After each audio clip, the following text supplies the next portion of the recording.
think there's 3 tips that I think I would recommend. The first one would be to be empathetic and patient, regardless of who you're representing, either the family or other interested parties. When phrasing questions, just to bear in mind that families will be grieving and that the inquest will be a traumatic event in itself for them.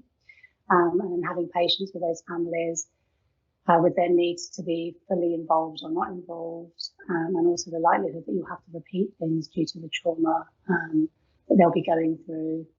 The second tip would be honesty and clarity.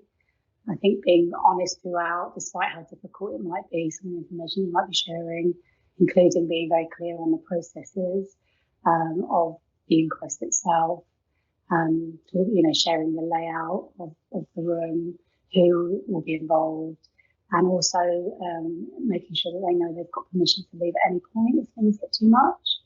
I think preparing them for how emotional it's likely to be, but also how clinical it can feel during the processes.